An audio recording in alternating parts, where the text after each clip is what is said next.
Bonjour à tous, bienvenue dans notre compte-rendu matinal.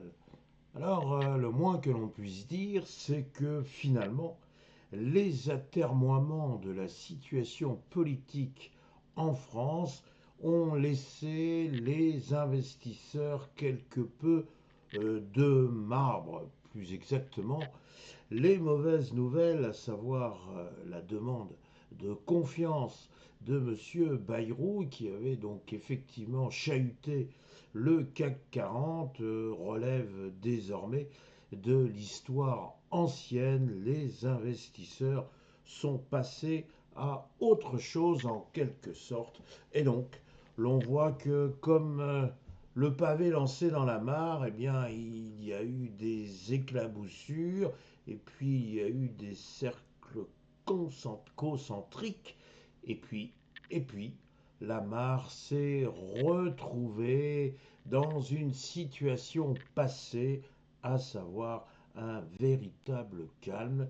Il n'y a plus de trouble à la surface de la mare. C'est un petit peu ainsi que l'on peut qualifier l'attitude du CAC 40. Alors, venons-y immédiatement avec notre graphique.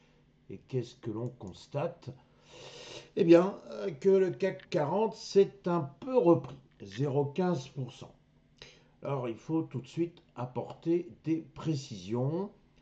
L'ouverture était quand même plutôt meilleure que la clôture, mais pas de beaucoup. Mais surtout, il y a eu une espèce de petite flambée des acheteurs qui, d'un seul coup, se sont réveillés et qui ont cherché à déborder la fameuse résistance des 7 800 points, cette zone qui visiblement continue de faire peur. Alors, l'obstacle est toujours là, on n'a pas franchi les 7 800 points et on voit apparaître une petite bougie, c'est-à-dire que le corps est modeste, mais il est rouge et la mèche supérieure vient transpercer les 7 800 points, mais on ne peut pas dire que la blessure infligée soit dangereuse.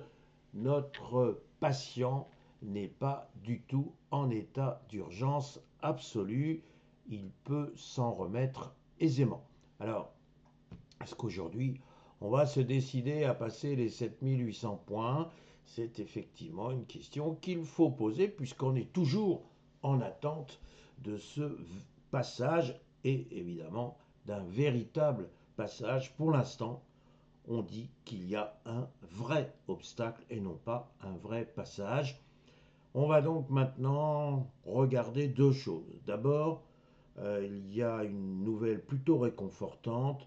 L'écart entre le 10 ans allemand et le 10 ans français s'est un tout petit peu réduit. Disons qu'il est rentré là aussi dans ses habitudes. Grosso modo, on est entre 70 et 80 points de base.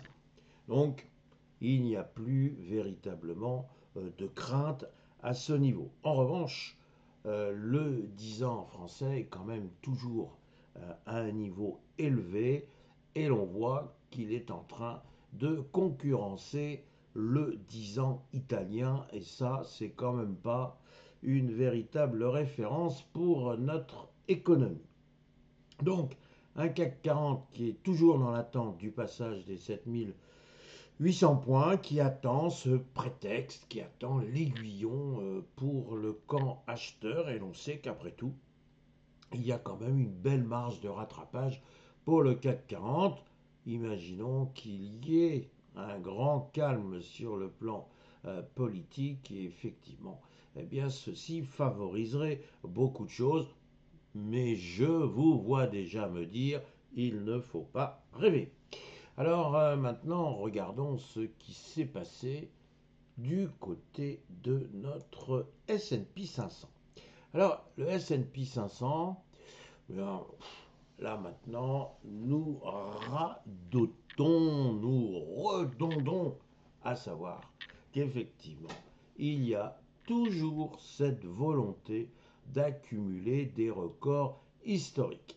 Alors regardez bien, nous sommes maintenant avec un plus haut à 6555 francs, 5 points, pardon, 97. Nous avons une clôture à 6532,04. Conclusion, il y a un record historique aussi bien en, en séance qu'en clôture.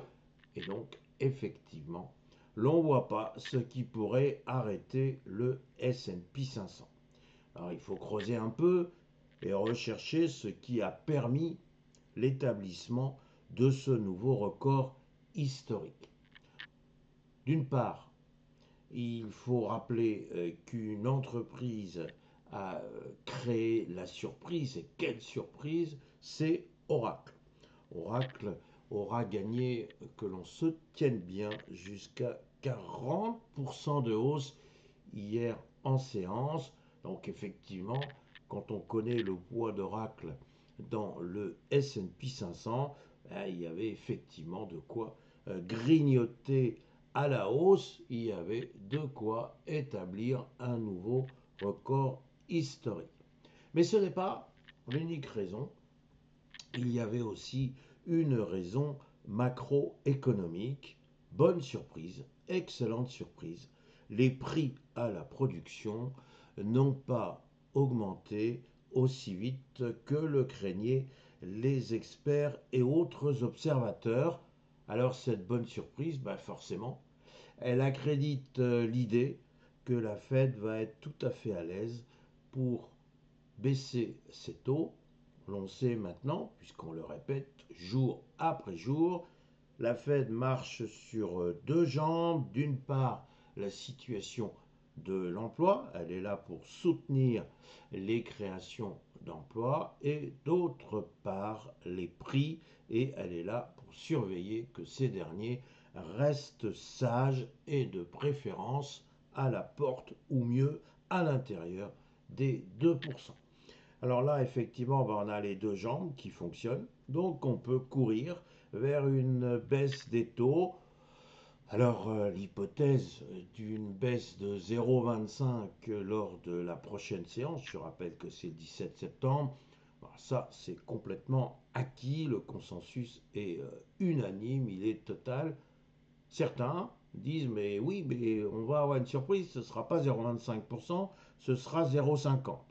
Il y en a qui disent oui, ce sera peut-être encore 0,25, mais il y avait un consensus, toujours lui, qui prévoyait deux baisses de 0,25% d'ici la fin de l'année. Et si, c'était finalement 0,75% d'ici la fin de l'année.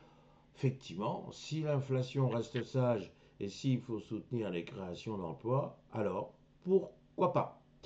Donc, dans ce contexte, eh bien, l'on se demande quand le S&P 500 va-t-il se décider à souffler? Quand va-t-il être victime au moins d'un point de côté qui lui inciterait à ralentir sa course effrénée? Écoutez, ce n'est toujours pas certain et nous sommes toujours dans cette situation que personnellement je trouve très inconfortable. On n'a plus envie d'acheter, mais venir vendre, eh bien, ce serait une folie. Ah, on allait me dire, voilà exactement le bon moyen pour procrastiner. Et la procrastination, c'est pas agréable. J'aimerais vraiment être en mesure de vous dire, mon opinion est totalement différente, je suis véritablement vendeur pour telle et telle raison, ou je suis toujours acheteur pour telle ou telle raison. Eh bien écoutez, franchement, je ne vais pas me forcer, je ne vais surtout pas sacrifier mon honnêteté intellectuelle sur l'autel du faire plaisir. Donc, je vous dis que, incontestablement, il n'y a pas place pour le moment pour prendre un véritable élan dans un sens ou dans un autre. Bref, je ne vois pas pour le moment de tendance. Ça arrive, il faut savoir à ce moment-là patienter. Voilà mes réflexions du jour. Il me reste, comme d'habitude, à vous souhaiter une excellente journée, une excellente séance. Merci.